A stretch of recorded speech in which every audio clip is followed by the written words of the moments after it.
സൗകര്യ സലീന അമ്മ. ഞാൻ നെടുമുന്നിൽ നിന്ന് വരുന്നു. ഞാൻ കഴിഞ്ഞ മാസം 22-ാം തീയതി എനിക്ക് കൊളസ്ട്രോളും ഉണ്ടായിരുന്നു, കൂടുതലായിരുന്നു. അത് ഡോക്ടർ നോക്കാൻ പറഞ്ഞു. ഞാൻ നോക്കി, അപ്പോൾ 283 ഉണ്ടായിരുന്നു. ഞാൻ മാതാവിനോട് പറഞ്ഞു, മാതാവ് എനിക്ക് 50 എൻ്റെ അളവ് കുറച്ച് തരണമെന്ന് പറഞ്ഞു. ഈ മാസം 22-ാം തീയതി നോക്കിയപ്പോൾ എൻ്റെ കൊളസ്ട്രോൾ എനിക്ക് 233 വന്നു. 50 തന്നെ കുറച്ച് തന്നു. അതിന് മാതാവിന് 1000 നന്ദി പറയുന്നു. എനിക്ക് തൈറോയ്ഡ് ഉണ്ടായിരുന്നു, പ്രഷറും ഉണ്ട്, ഷുഗറും ഉണ്ട്. പ്രഷറും തൈറോയ്ഡും ശേഷം മാറി. അതിന് ദൈവത്തിന് നന്ദി പറയുന്നു. എൻ്റെ മകന് വേണ്ടി ഒരു കാര്യം പറയുന്നു. മകൻ MBAക്ക് പഠിക്കുകയാണ്. അവന് ബിയറും മദ്യപാൻ ബിയറടി ഉണ്ടായിരുന്നു, സിഗരറ്റ് വലിക്ക് അടിമയായിരുന്നു.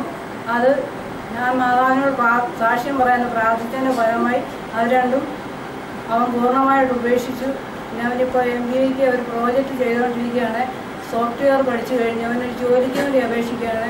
അത് തരുമെന്ന് ഞാൻ മാതാവിനോട് എപ്പോഴും അപേക്ഷിക്കുന്നുണ്ട്. തരുമെന്ന് എനിക്ക് നല്ല ഉറപ്പുണ്ട്, വിശ്വാസമുണ്ട്. അതിനെല്ലാം ദൈവത്തിന് നന്ദി പറയുന്നു. ദൈവത്തിന് നമുക്ക് നന്ദി പറയാം. ഒരു അമ്മ മകൻ്റെ മദ്യപാനവും ദുശ്ശീലവും മാറണമെന്ന് അങ്ങനെ മാറിയാൽ ഞാൻ സാക്ഷ്യം പറഞ്ഞു കൊള്ളാം.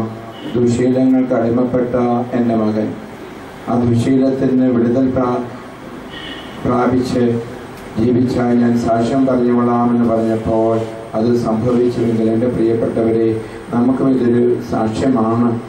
നമ്മൾ ദൈവത്തിന് മഹത്വം കൊടുക്കാം എന്ന് പറയുമ്പോൾ മക്കളുടെ ദുശ്ശീലമോ ജീവിത പങ്കാളിയുടെ ദുശ്ശീലമോ മാറുമെന്നുണ്ടെങ്കിൽ എന്തുകൊണ്ട് ദൈവത്തിന് മഹത്വം കൊടുക്കാനായിട്ട് നമുക്ക് കഴിയുന്നില്ല? ഏത് ദുശ്ശീലമാണോ ആ ദുശ്ശീലത്തിൽ നിന്ന് മാറിക്കട്ടെ, അത് ഞാൻ സാക്ഷ്യം പറഞ്ഞോളാമെന്ന് വാക്ക് കൊടുക്കുക, ദൈവത്തെ മഹത്വപ്പെടുത്തുക. അങ്ങനെ ദൈവം മഹത്വത്തിൽ വസിക്കുന്ന ദൈവത്തിന് നന്ദി പറഞ്ഞുകൊണ്ട് ദൈവത്തെ വീണ്ടും നമുക്ക് സ്തുതിക്കാം. Hallelujah, hallelujah, hallelujah.